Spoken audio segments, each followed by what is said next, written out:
পৌর অষ্টমী উপলক্ষে আজকে আমাদের বাড়িতে জমজমাটি আয়োজন। আজকে রান্না হয়েছে পটল ভাজা, বেগুন ভাজা, আলু ভাজা, কুমড়ো ভাজা, ঝিঙা আলু চিংড়ি মাছ দিয়ে পোস্ত, পালং শাকের তরকারি, মাছের তেল আর চিংড়ি মাছ দিয়ে, এটা সিমাইয়ের পায়েস। এখন হবে মাছের তেল ঝাল আর মাছের মাথা দিয়ে মুগের ডাল আর যে টমেটোর চাটনি। এখন রান্না করছি।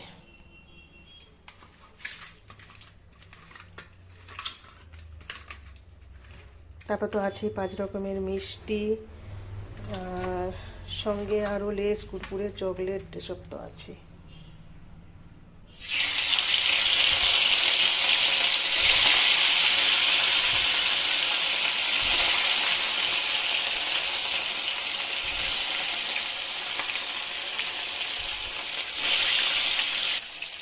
মাছ ভাজা হয়ে যাক, দিয়ে তারপরে আসছি। হ্যাঁ, যেন কি বলছিলাম, এই যে পুরো রান্না কমপ্লিট একদম।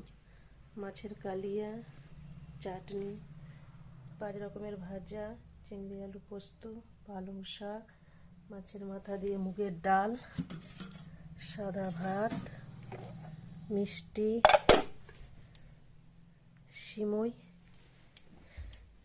স্ন্যাক্স, আর এটাতে মিষ্টি আছে। তো ওদেরকে খেতে দিয়েই সাজিয়ে, আর যখন ফোঁটা দেব তখন আপনাদের সঙ্গে শেয়ার করব। বাই।